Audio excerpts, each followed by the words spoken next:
concern. A regime of mandatory home quarantine is in operation.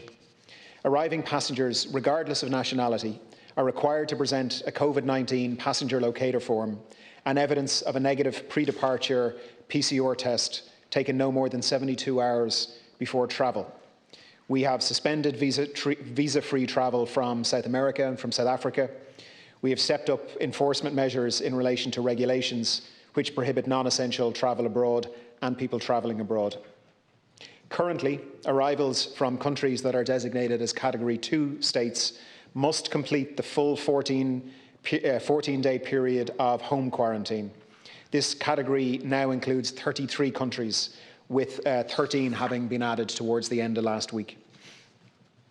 As the number of international travellers arriving in the country remains between 1,000 and 3,500 per day, we are now reinforcing these measures with the introduction of mandatory quarantine in designated facilities for those arriving from Category 2 states, and with increased penalties for non-essential foreign travel. The measures contained in the bill provide a robust system of mandatory quarantine in designated facilities for travellers arriving from designated states, with only minor exceptions. Ireland will be the only country in the EU to introduce quarantine requirements at this level. And, Ciara, look, I think it's just worth pausing on that. We had several hours of debate in the Dáil last week, so largely very, very constructive, notwithstanding the usual few contributions, but very, very constructive and very well meant. There was, however, a lot of dramatic language used, entirely incorrect language, around this being window dressing, around the government not being serious about this, people describing it as a sham.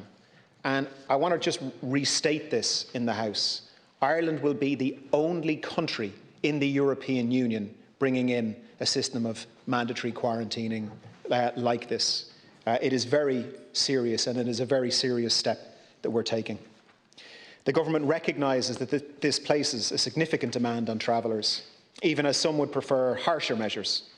The measures proposed strike a balance between the need for strong steps to react to a serious threat to public health in an unprecedented emergency and the protection of civil liberties and human rights. I would like to take this opportunity to emphasise that the measures provided for in the bill will be applicable to all travellers from a designated state, and a person's nationality has no bearing on the matter. And if I might just go off script for a second here, Cahir, I think there's a really important role for the Oireachtas in this debate. From a small number of quarters, some parts of this debate, for me, have had a whiff of xenophobia about it. I've heard people say we must protect our people from foreign people. That's not what this is about. And in fact, we are moving away from describing these variants as the Brazilian variant or the South African variant. We're moving towards calling them by the names such as B117. You know, through history, xenophobia and racism has been linked to the perceived fear of importation of disease. Cholera was known as the Jewish disease.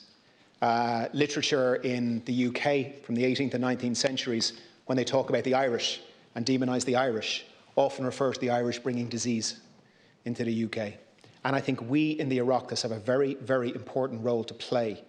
These are deadly serious public health measures, but we need to ensure that people understand that they are not a reaction to foreigners. They are not a reaction to anything like that. In fact, the vast majority of people coming home or in from these states, the data we've seen, are Irish people returning in. So I just want to re-emphasise that. So now I'd like to outline the main provisions of the bill. Sections 1 and 2 set out definitions and interpretive provisions. Sections 3, 4, 5 and 6 amend the Health Act 1947 to increase the penalties for existing offences relating to the COVID-19 pandemic. This is intended to permit the fixed penalty notice for travellers going to or from an airport without reasonable excuse to be increased. Section 7 of the bill relates specifically to the introduction of mandatory quarantine and related matters. The bill inserts a number of new sections in the Health Act 1947, and these will be numbered in the Health Act as sections 38B to 38M. Travellers who've been in a designated state within the 14 days prior to their arrival in Ireland will be obliged to undergo a 14-day period of quarantine. The bill includes a provision to allow exit from quarantine after 10 days under certain circumstances. There are a limited number of circumstances under which travellers may leave quarantine, such as for medical treatment or other humanitarian reasons.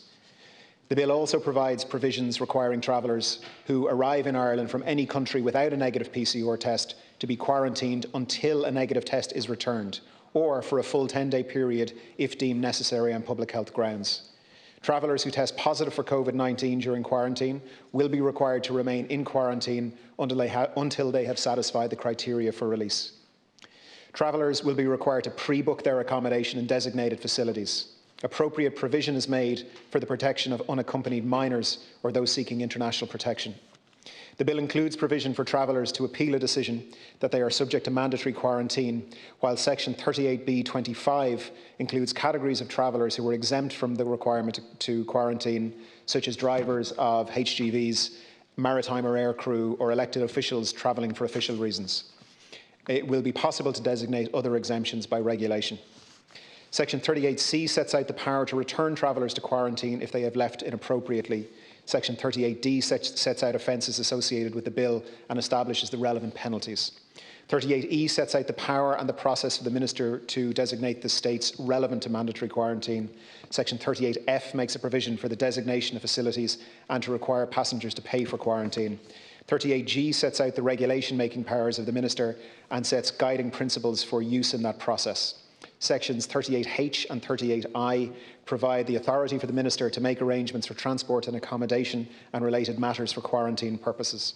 Section 38J and 38K set out requirements and obligations related to record keeping and data protection.